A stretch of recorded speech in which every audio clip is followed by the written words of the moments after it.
प्रिय विद्यार्थियों, Hindi with Holi spirit में आज एक बार फिर से आपका स्वागत है। और अलंकारों के अध्ययन की कड़ी में ही आज हिंदी साहित्य के विद्यार्थियों के पाठ्यक्रम के अनुसार जो बचे हुए अलंकार हैं हम उनका अध्ययन करेंगे। तो आज इसी कड़ी में हमारे सामने सबसे पहले व्यतिरेक अलंकार है। अर्थालंकार के अंतर्गत ही है यह भी।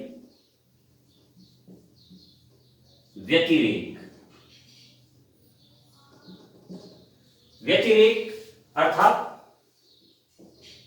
वि धन अतिरेक। वि एक उपसर्ग है जिसका यहां अर्थ होगा विशेष, और अतिरेक यानी अधिकता। यह भी एक सादृश्य मूलक अलंकार है। इसमें भी उपमेय और उपमान का तुलनात्मक अध्ययन किया जाता है, लेकिन इसमें उपमेय की कुछ विशेषता बतलाते हुए उसे उपमान पर भारी बताया जाता है, उपमान से बढ़ा चढ़ाकर बताया जाता है। तो इसके संबंध में रीतिकालीन आचार्य राजा जसवंत सिंह जी ने अपने ग्रंथ भाषा भूषण में लिखा है,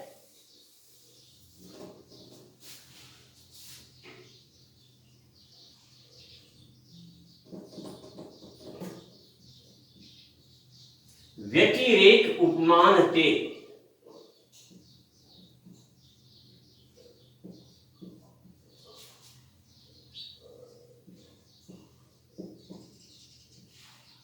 उपमेय अधिको देख।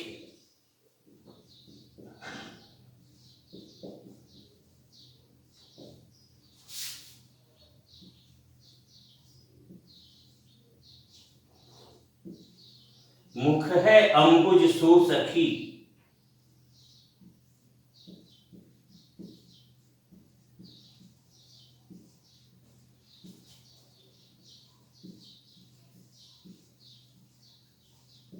मीठी बात विशेष।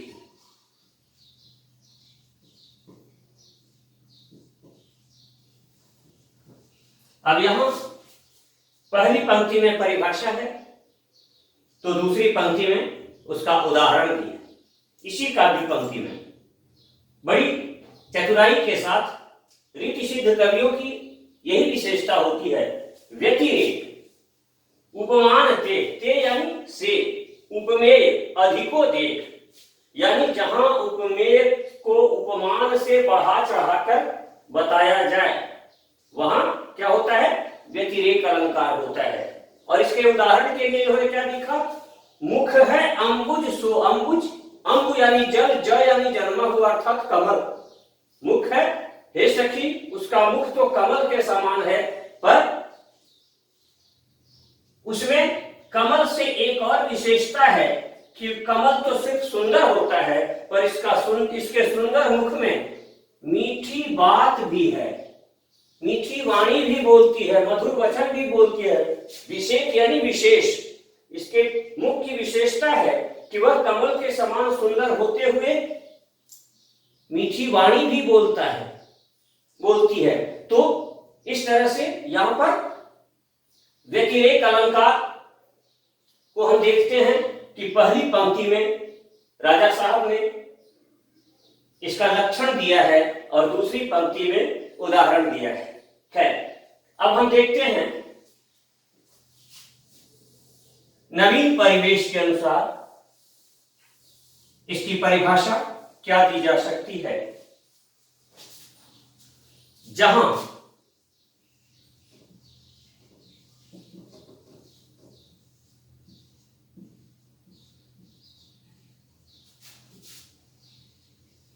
उपमेय की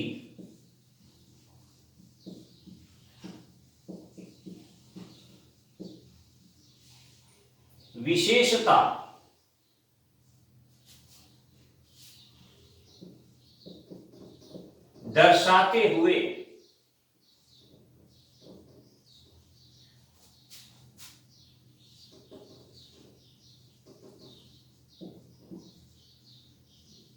उपमेय का उत्कर्ष एवं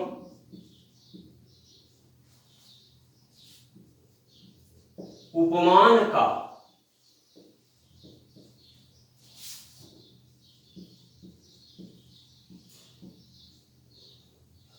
अपकर्ष दिखाया जाए,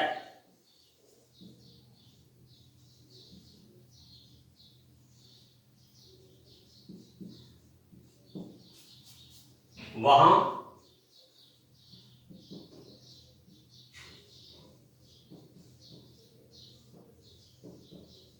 व्यतिरेक अलंकार होता है। वहां व्यतिरेक अलंकार होता है। एक बार फिर से देख लें। जहां उपमेय की कोई खास विशेषता, तुलना तो है, लेकिन अपने किसी विशेषता के कारण उपमेय जहां उपमान से उत्कृष्ट दिखाई पड़े, है ना, उपमेय का उत्कर्ष, उत्कर्ष यानी उत्कृष्टता की ओर जाना, ऊपर की ओर जाना, उन्नति करना, और उपमान का अपकर्ष, अपकर्ष यानी उत्कर्ष का विलोम है अपकर्ष, तो अपकर्ष यानी नीचे की ओर आना। तो जहां उपमेय का उत्कर्ष एवं उपमान का अपकर्ष दिखाया जाए, वहां व्यतिरेक अलंकार होता है। तो एक उदाहरण तो हमने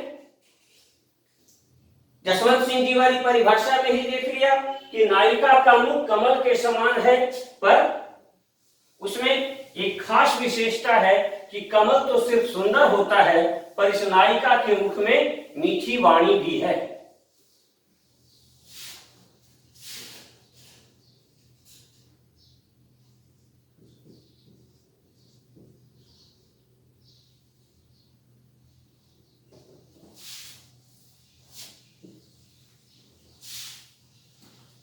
अब इसके और उदाहरण देखते हैं।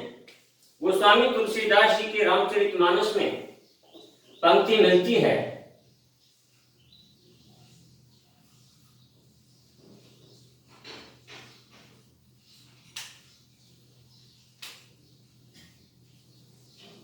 जन्म सिंधु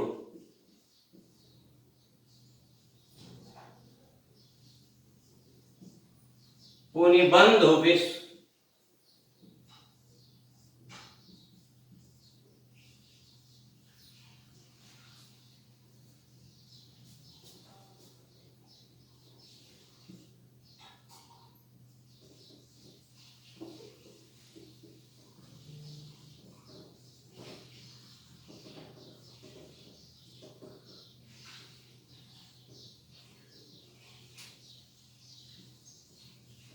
दिन मलिन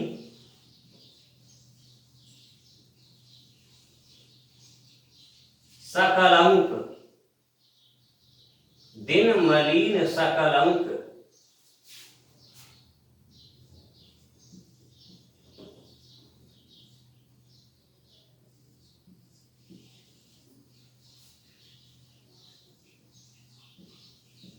सिय मुख उपमा पाव किमी,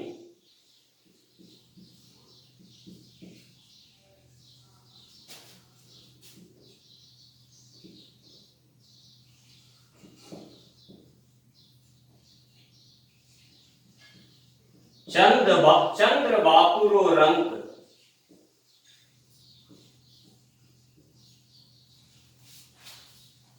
यहां चंद्रमा को सुंदर तो बताया गया है,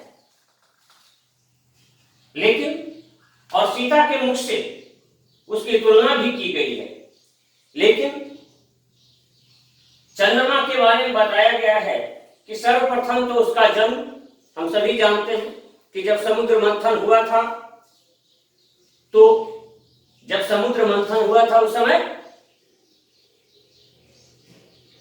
14 रत्नों में से एक रत्न समुद्र से चंद्रमा भी निकला था। तो सर्वप्रथम तो उसका जन्म कहां से हुआ? समुद्र के खारे पानी से। और समुद्र मंथन में सबसे पहले विष निकला था। तो उसका बड़ा भाई कौन है? विष। ये सारी कमियां हैं चंद्रमा में, ये सारी कमियां हैं जो सीता के मुख में नहीं है। दिन मलिन, दिन में सूरज के प्रकाश में चंद्रमा का प्रकाश मलिन हो जाता है, और रात्रि के यहां तक कि शरद पूर्णिमा का जो चांद होता है, जो कि पूरे साल में सबसे सुंदर चांद होता है, उसमें भी चांद में कलंक यानी धब्बा होता है। तो सारी सुंदरता के बाद भी चंद्रमा में इतनी सारी कमियां हैं। वह चंद्रमा बापुड़ा, बापुड़ा यानी बापड़ा आपकी मारवाड़ी में जिसे बोलते हैं, बेचारा, वह बेचारा रंग यानी दरिद्र चंद्रमा भला सीता के सुंदर मुख की उपमा यानी बराबरी कैसे कर पाएगा? तो यहां इस उदाहरण में हम देखते हैं कि उपमेय कौन है? सीता का मुख, सीय मुख यानी सीता का मुख, और उपमान कौन है? चांद। और सीता के मुख की विशेषता क्या है? कि वह निष्कलंक, सर्वथा सुंदर है, जबकि चंद्रमा में इतनी सारी बुराइयां हैं कि वह समुद्र के खारे पानी से जन्मा है, उसका बड़ा भाई विष है, दिन में मलिन हो जाता है और रात में कलंक युक्त उठता है। वह बेचारा चांद भला सीता के मुख की बराबरी कैसे कर सकता है? और उदाहरण देखते हैं इसका।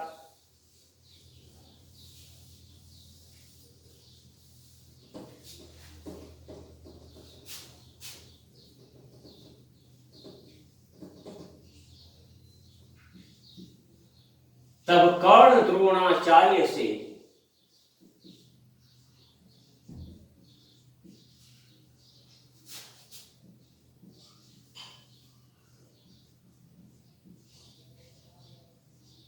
साश्चर्य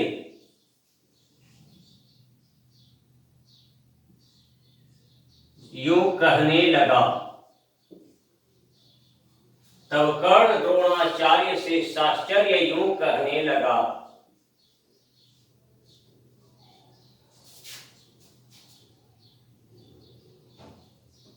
आचार्य,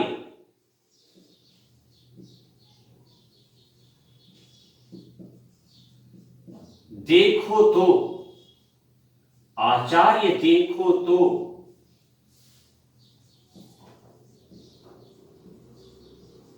नया यह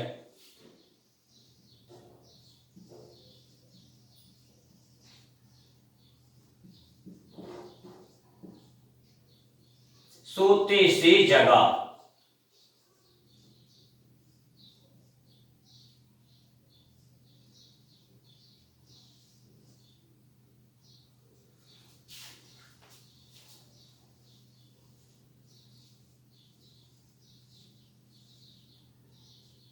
रघुवर विशिख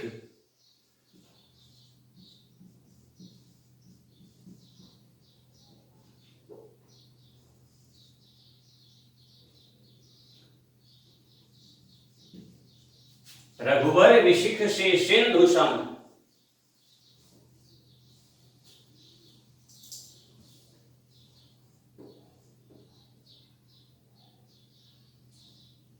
सिंधु सम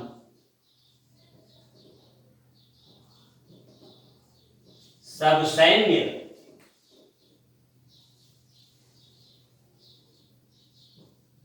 इससे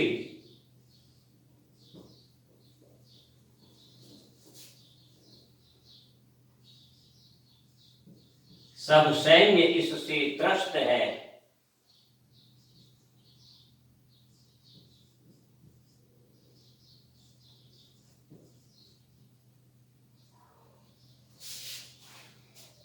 यह पार्थ नंदन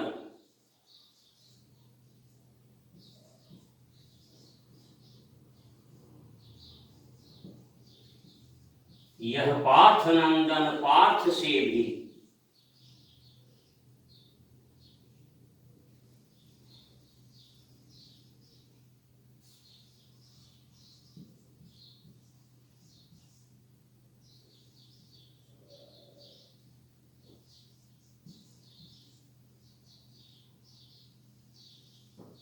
यह पार्थ नंदन पार्थ से भी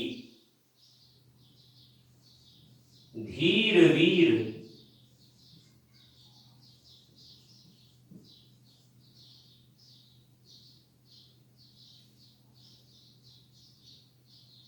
प्रशस्त है। तो यहां इसमें हम देखते हैं ये कथा आचार्य महावीर प्रसाद द्विवेदी के युग के अग्रणी कवि मैथिली शरण गुप्त की रचना जयद्रथ वध से उद्धृत है। महाभारत के 14वें दिन जब द्रोणाचार्य ने चक्रव्यूह की रचना की थी और अर्जुन की अनुपस्थिति में समस्त कुरुसेना को ये भान था कि कोई भी चक्रव्यूह का भेदन नहीं कर पाएगा, लेकिन वीर बालक अभिमन्यु जब चक्रव्यूह में कूद पड़ा सातों महारथियों को भेदते हुए, सातों महारथियों से टकराते हुए, तब उसकी वीरता को, उसके पराक्रम को देखकर कर्ण द्रोणाचार्य से आश्चर्यपूर्वक साश्चर्य, तब कर्ण द्रोणाचार्य से साश्चर्य यूं कहने लगा, इस प्रकार आश्चर्यचकित होकर के कहने लगा कि आचार्य देखो तो, हे आचार्य जरा देखिए तो, नया यह सिंह सोते से जगा। हमें तो अनुमान था कि अर्जुन नहीं है तो चक्रव्यूह को भेदने के लिए कोई नहीं आएगा, लेकिन ये नया सिंह कौन है जो जैसे सोते से जागकर, नींद से जागकर आया है और चक्रव्यूह में घुस गया है। इसको देखकर तो ऐसा लग रहा है मानो रघुवर विशिख से, रघुवर यानी राम, विशिख यानी तीर, राम ने जब समुद्र सोखने के लिए अग्निबाण का संधान किया था तो जिस प्रकार समुद्र त्राहि त्राहि करता हुआ आया था, उसी प्रकार इसके बाणों से, इसके पराक्रम से समस्त कौरवी सेना त्रस्त है। हे द्रोण, मुझे तो लगता है कि यह पार्थ नंदन यानी पार्थ अर्थात अर्जुन का पुत्र अभिमन्यु पार्थ से भी, अर्जुन से भी धीर, वीर और प्रशस्त है। तो इस प्रकार हमने देखा कि इसमें अर्जुन और अभिमन्यु का तुलनात्मक अध्ययन किया गया है, पर पार्थ नंदन अभिमन्यु यहाँ उपमेय है और पार्थ उपमान है। तो उपमेय को उपमान से बढ़ा चढ़ा कर दर्शाया गया है। यह पार्थ नंदन पार्थ से भी धीर वीर प्रशस्त है।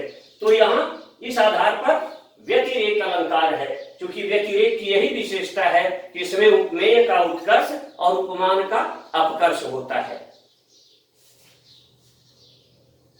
अब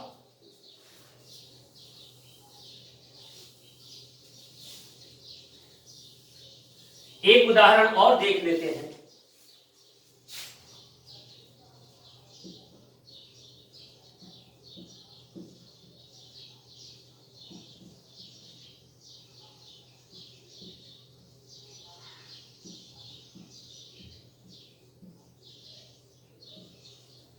का उपमा करि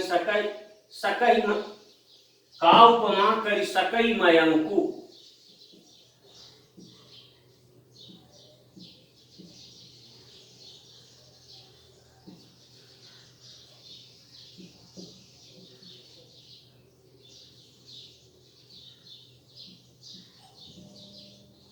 चांद कलंकी वह निकलंकु।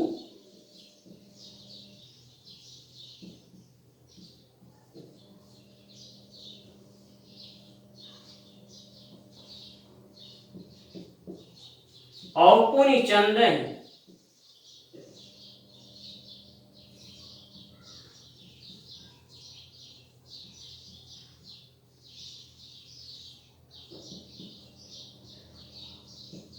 राहु गरासा।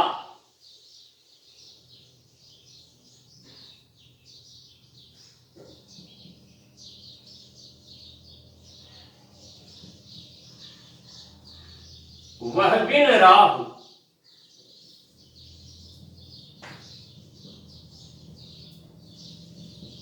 सदा परगाशा। यहां भी तुलसीदास जी ने सीता के मुख की उपमा चांद से करते हुए सीता के मुख को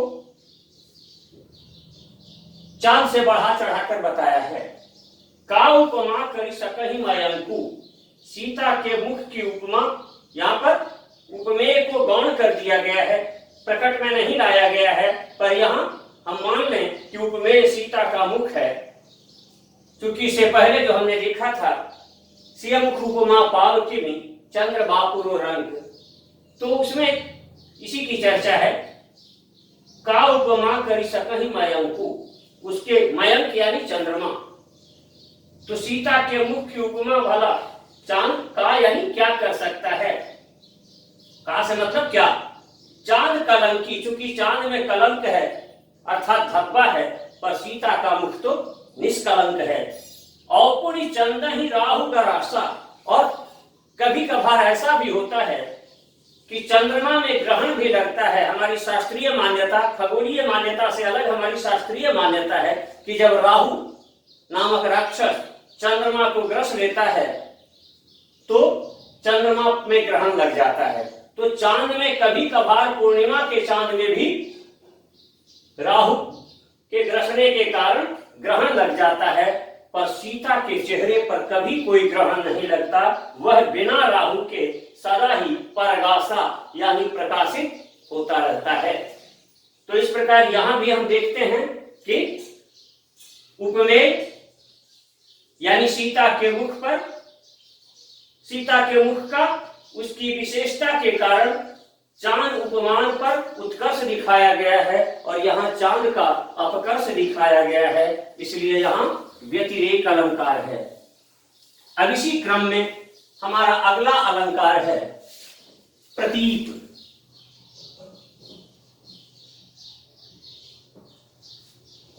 प्रतीप का शाब्दिक अर्थ होता है उल्टा। सामान्यतया हम देखते हैं कि उपमेय और उपमान में जब तुलना की जाती है तो चरण के समान कमल कहते हैं। उपमा अलंकार में चरण के समान कमल की बात नहीं करते हैं, कहते हैं कमल के समान चरण, चांद सा मुखड़ा, हिरनी सी आंखें, हथनी की तरह चाल, ये सारी बातें करते हैं। यानी उपमेय उपमान को पहले लेते हैं, उपमेय को बाद में लेते हैं, पर इसमें उल्टा हो जाता है। प्रतीप उपमा का ठीक उल्टा होता है, अर्थात उपमेय को उपमान बना दिया जाता है। तो यहां पर उल्टी बात होती है। तो प्रतीप में हम इस प्रकार देख सकते हैं कि जहां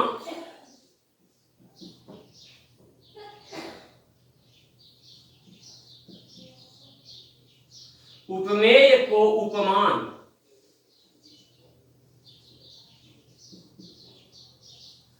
और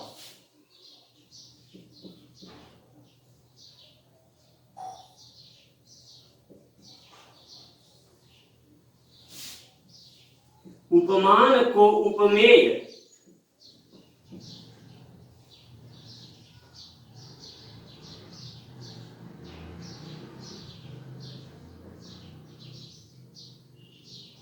बताते हुए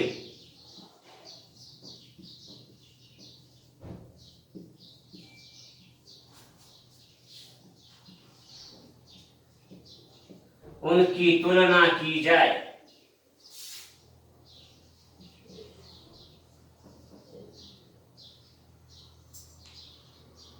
या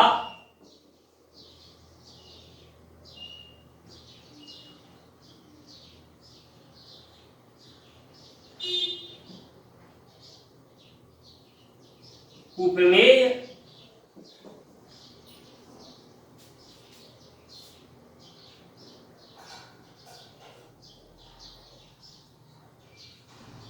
और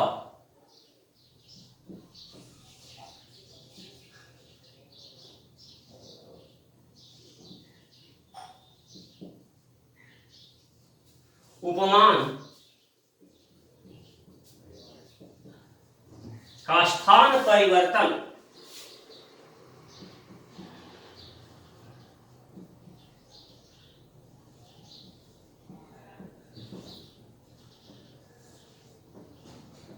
करते हुए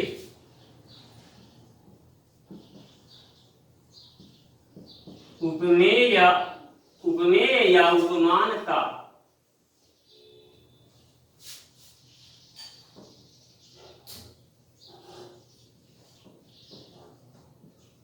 उत्कर्ष या अपकर्ष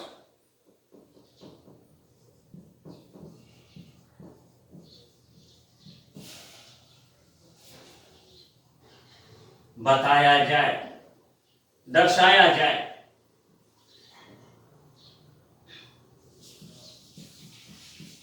दर्शाया जाए वहां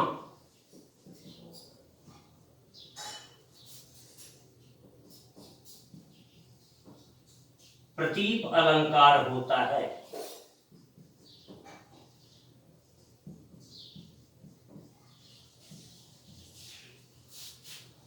अब यहां हम पहले बता चुके हैं आपको कि प्रतीप का मतलब होता है उल्टा, यानी उपमेय की जगह उपमान आ जाए और उपमान की जगह उपमेय आ जाए, तो ऐसी परिस्थिति में की गई तुलना में प्रतीप अलंकार होता है। या ऐसी ही बात करते हुए उपमेय या उपमान में से किसी एक का उत्कर्ष और किसी एक का अपकर्ष दिखाया जाए, यानी किसी को एक दूसरे से ऊंचा बता दिया, किसी को दूसरे से ऊंचा बता दिया जाए, तो वहां प्रतीप अलंकार होता है। तो इसके कुछ उदाहरण देखते हैं हम।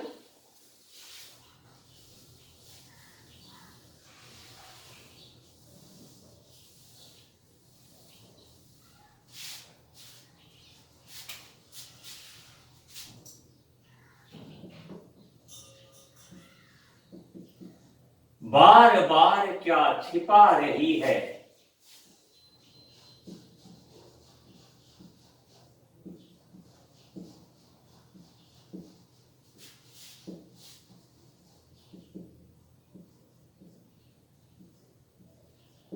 घूंघट में आनन तू।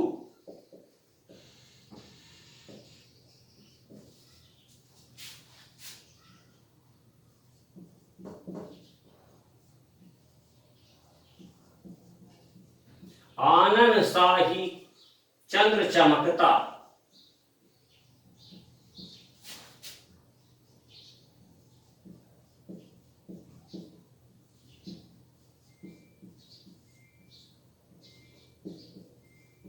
ऊपर फेर नयन तू। यहां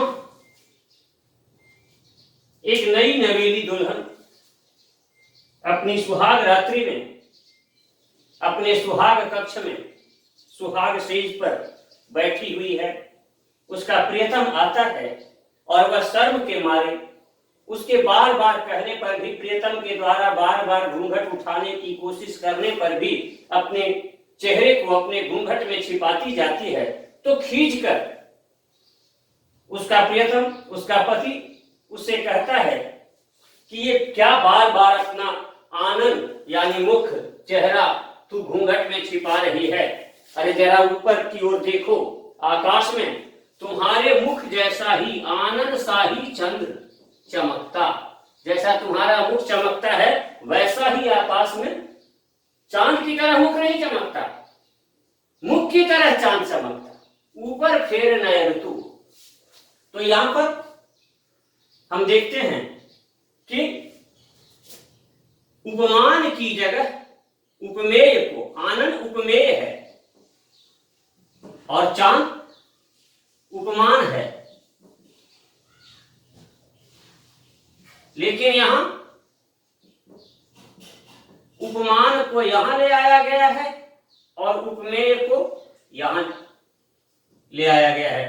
उपमान की जगह उपमेय और उपमेय की जगह उपमान आ गया है। और एक तरह से देखा जाए तो ऐसा कह के नायक ने नायिका के मुख का अपकर्ष किया है, एक तरह से उसके मुखड़े की बेइज्जती की है, उपहास किया है, कि तुम अपनी सुंदरता के घमंड में मत रहो, तुम्हारी सुंदरता की तरह ही सुंदर चांद भी आकाश में उगा हुआ दिखाई पड़ रहा है, जरा उधर भी देख लो। तो यहाँ पर उपमेय का अपकर्ष किया गया है और उपमान का उत्कर्ष किया गया है। तो इस आधार पर यहाँ प्रतीप अलंकार है। कई बार ऐसा भी होता है कि प्रसिद्ध उपमेय को उपमान और उपमान को उपमेय बनाते हुए दोनों का अध्ययन किया जाता है, दोनों का तुलनात्मक अध्ययन किया जाता है, दोनों की तुलना की जाती है। जैसे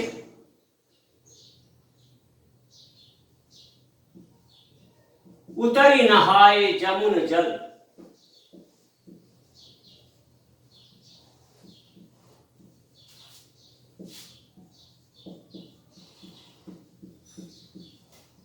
जो शरीर सम श्याम,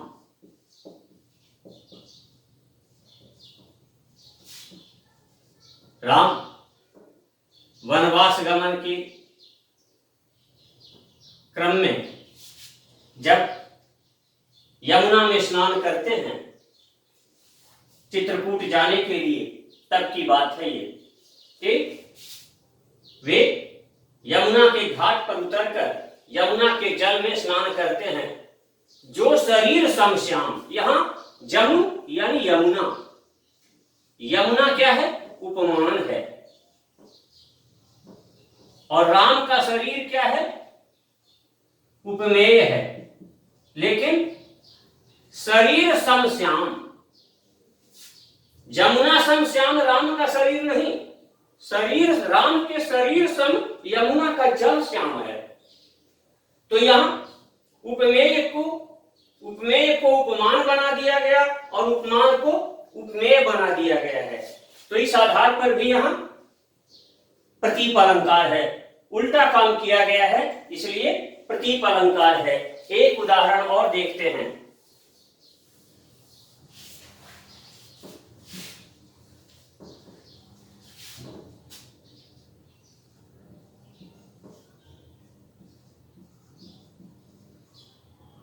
उसी तपस्वी से लंबे थे,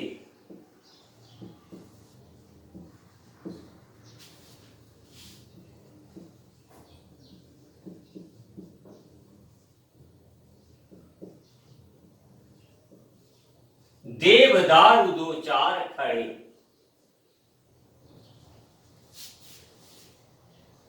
यहां जयशंकर प्रसाद की कामायनी के प्रथम सर्ग चिंता सर्ग में व्यथित मनु का जो चित्रण किया गया है, और यहां पर तपस्वी के रूप में मनु की चर्चा की गई है। और देवदारू, तो मनु क्या है? यहां उपमेय है। तो देवदारू के समान, देवदारू एक लंबा पेड़ होता है जो पहाड़ी इलाकों में पाया जाता है, बर्फीले ठंडे प्रदेशों में जो पहाड़ होते हैं उन इलाकों में, चूंकि ठंडे प्रदेशों में छतनार पेड़ नहीं होते, लंबे लंबे ऊंचे ऊंचे पेड़ होते हैं, तो देवदारू इसी प्रकार का पेड़ है। तो देवदारू के समान वो लंबा था से नहीं, यहां पर क्या कहा जा रहा है? उसके जैसे दो चार देवदारू के पेड़ खड़े थे। तो ये उपमान है। लेकिन यहां उपमान को उपमेय बना दिया गया और उपमेय को उपमान बना दिया गया। तो इसलिए यहां पर प्रसिद्ध उपमेय को उपमान और उपमान को उपमेय बना देने के कारण प्रतीप अलंकार हुआ। तो इस प्रकार आपने देखा कि व्यतिरेक और प्रतीप ये दोनों एक दूसरे के उल्टे हैं। अब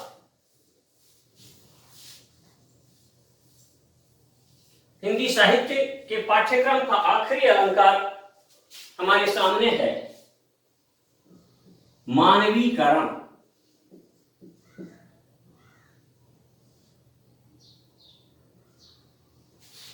वैसे तो हमारे यहां हजारों वर्षों से अलंकारों की चर्चा होती आई है। आचार्य भामह के जमाने से ही अलंकार के विषय पर काव्य शास्त्रीय चर्चा होती आई है और सैकड़ों अलंकार हमारे भारतीय अलंकार शास्त्र में हैं। प्रकृति का मानवीकरण भी हमारे भारतीय साहित्य में अति प्राचीन काल से होता रहा है, लेकिन अलंकार के रूप में मानवीकरण अलंकार सर्वप्रथम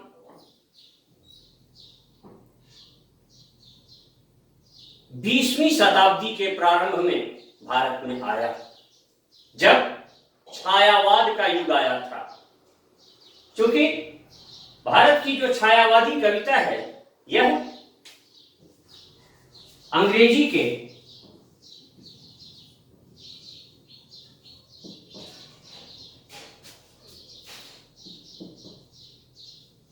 रोमांटिसिज्म की देन है और जब अंग्रेजी के रोमांटिसिज्म के आधार पर रोमांटिसिज्म यानी प्राकृतवाद, प्रकृति परक रचनाएं जिसमें होती थी, तो यहां पर भारत में भी जो प्रकृति परक रचनाएं होने लगी आधुनिक युग में, तो इसी का हिंदी नाम हमारे यहां व्यंग्यात्मक रूप से ही सही पर एक नया नामकरण हुआ छायावाद। और छायावादी कविताओं में प्रकृति का मानवीकृत चित्रण बहुतायत से हुआ है। तो इसी काल में अंग्रेजी से आयातित अलंकार के रूप में ये मानवीकरण अलंकार हिंदी साहित्य में आया, जो अंग्रेजी साहित्य में जिसे हम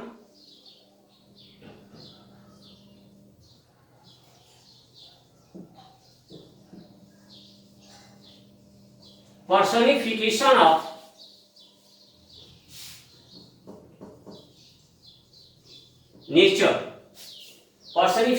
ऑफ नेचर के रूप में जानते हैं।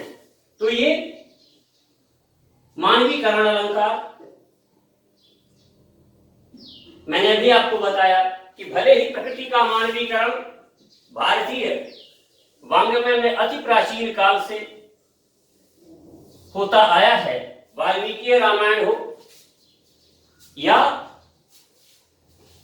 संस्कृत की तमाम रचनाएं हों, और अगर देखा जाए तो कालिदास का मेघदूतम तो पूरी तरह से ही है प्रकृति का, लेकिन अलंकार के रूप में यह बिल्कुल नवीन है और आधुनिक युग की देन है।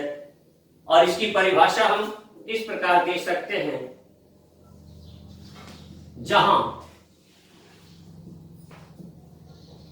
जड़ प्रकृति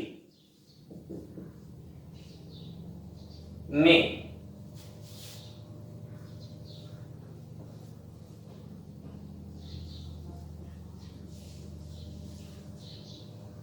मानवीय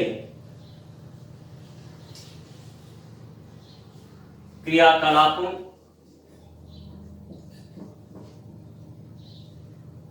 या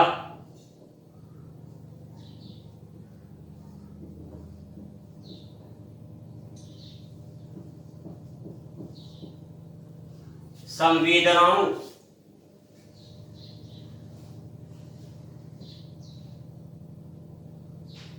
को दर्शाया जाए,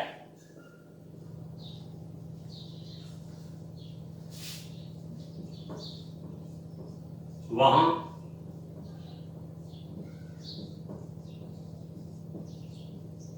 मानवीकरण अलंकार होता है।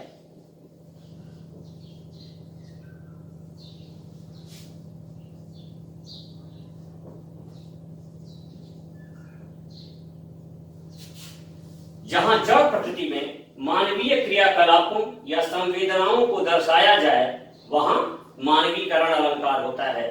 यानी प्रकृति को हम इस रूप में प्रस्तुत करें जैसे उसके सारे क्रियाकलाप मनुष्यों जैसे हो। तो यहां प्रकृति का मानवीकृत रूप प्रस्तुत किया जाता है। मनुष्यों वाले क्रियाकलाप प्रकृति पर आरोपित किए जाते हैं। तो ऐसी परिस्थिति में मानवीकरण अलंकार होता है कि प्रकृति को मानवीय रूप में प्रस्तुत किया जाए। तो इसके कुछ उदाहरण देखते हैं हम। सूर्यकांत त्रिपाठी निराला की कविता है संध्या सुंदरी। उसका एक उदाहरण लेते हैं।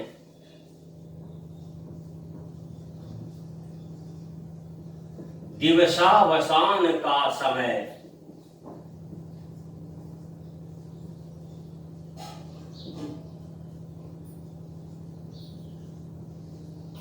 मेघमय आसमान से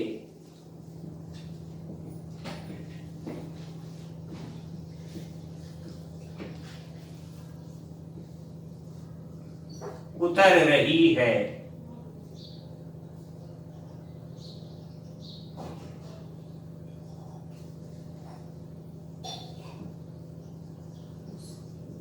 वह संध्या सुंदरी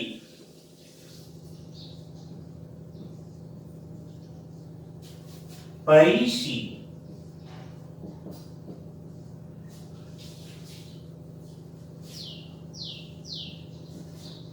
धीरे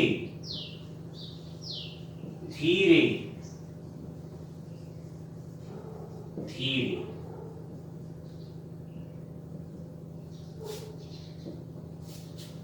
दिवसावसान का समय, दिवस के अवसान यानी दिन के अंत का समय है। बादलों से आच्छादित आसमान से उतर रही है संध्या रूपी सुंदरी, सुंदरी स्त्री, सुंदरी स्त्री रूपी के रूप में वह संध्या रूपी सुंदरी एक परी के समान धीरे धीरे धीरे आसमान से उतर रही है। संध्या क्या है? प्रकृति की एक बेला है, लेकिन उस प्राकृतिक बेला को मानवी के रूप में, सुंदरी स्त्री के रूप में, परी जैसी सुंदरी स्त्री के रूप में दर्शाया गया है। अतः यहाँ मानवीकरण अलंकार है। एक और उदाहरण देखते हैं।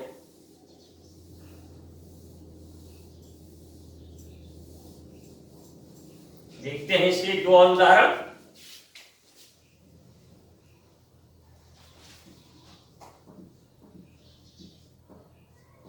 विजन वन वल्लरी पर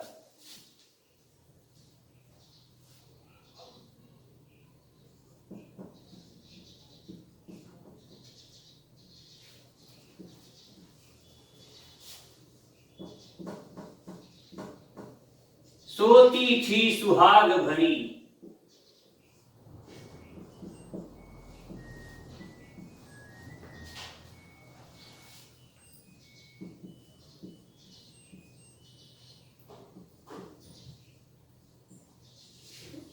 स्नेह स्वप्न मग्न,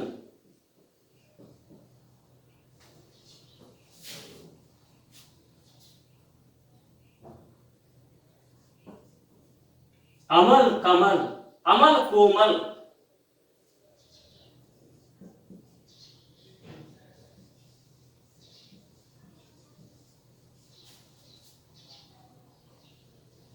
तनु तरुणी,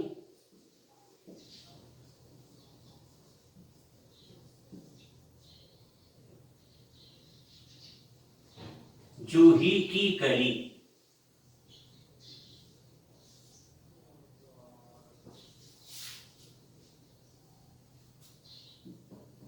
विजन वन वल्लरी पर, विजन यानी निर्जन, वन की निर्जन वल्लरी, वल्लरी यानी बेल पर सोती थी, उपवन की, वन यानी हम उपवन भी ले सकते हैं, तो उपवन की निर्जन वल्लरी पर यानी एकांत बेल पर सोती थी सुहाग भरी, एक सुहागिन स्त्री की तरह।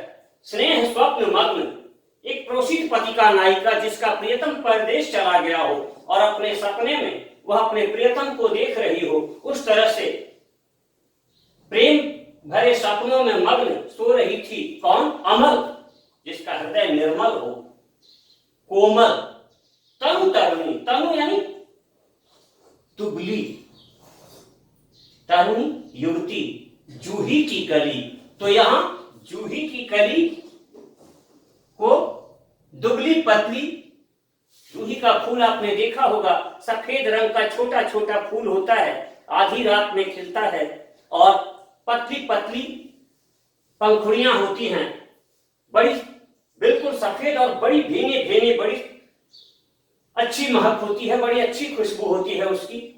तो उस जूही के फूल की, जूही दूधी के कली की तुलना यहाँ पर दुबली पतली युवती से किया गया है, कोमल शरीर वाली दुबली पतली युवती से किया गया है। तो यहाँ भी प्रकृति का मानवीकरण किया गया है।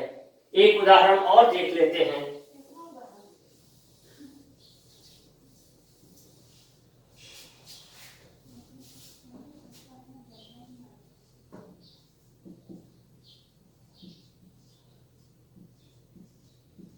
उषा सुनहरे तीर बरसती,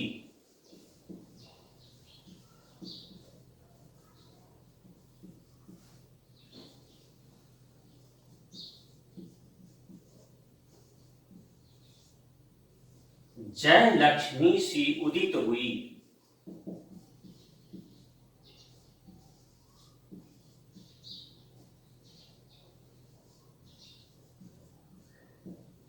उधर पराजित काल रात्रि भी,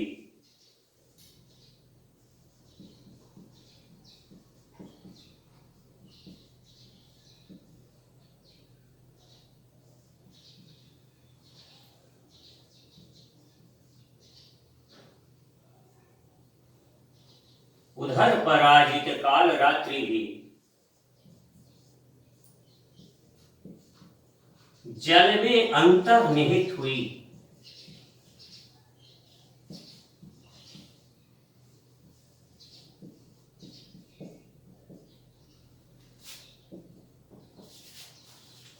ये पंक्तियां जयशंकर प्रसाद की कामायनी के आशा सर्ग से हैं। आशा सर्ग की पहली पंक्ति है ये, पहला छंद है ये आशा सर्ग का। जब 40 दिनों के भीषण प्रलय के बाद, लगातार बरसात के बाद सूर्योदय हुआ, तो उस समय का वर्णन है कि सुनहरे तीर पर, उस प्रलय के सागर के स्वर्णिम किरणों से भरे किनारे पर उषा काल का उदय हुआ, यानी उषा कालीन सूर्य का उदय हुआ। ऐसा लगा जैसे ये उषा विजय लक्ष्मी की तरह, जय लक्ष्मी, यहां पर लक्ष्मी मानवी है, तो उषा का मानवीकरण लक्ष्मी की तरह हुआ है। और काल रात्रि, प्रलय की जो भीषण रात थी, वह पराजित सुंदरी स्त्री के सौंदर्य के आगे जैसे कुरूप स्त्री पराजित हो जाती है, वैसे ही उषा जय लक्ष्मी, विजय लक्ष्मी की तरह सुंदरी उषा के आगे प्रलय की काली रात पराजित होकर मानो पानी में समा गई, अर्थात अंधकार डूब गया, अंधकार समाप्त हो गया। तो इस तरह आपने देखा आज व्यतिरेक, प्रतीक एवं मानवीकरण, इन 3 अलंकारों को, और इसके साथ ही हमारे हिंदी साहित्य के पाठ्यक्रम का अलंकार प्रकरण संपन्न हुआ। आप लोग अच्छी तरह से इसका अध्ययन कर लेंगे और इसके नोट्स तैयार कर लेंगे। फिर अगर कोई समस्या होती है तो मुझसे व्हाट्सएप नंबर पर या कमेंट बॉक्स में जाके अपनी समस्या दर्ज करा देंगे। मैं आपको आश्वासन देता हूं कि मैं आपकी हर समस्या का समाधान कर दूंगा। और इसी के साथ आज हम विदा लेते हैं, फिर मिलेंगे एक नए प्रकरण के साथ, एक नए विषय के साथ। धन्यवाद।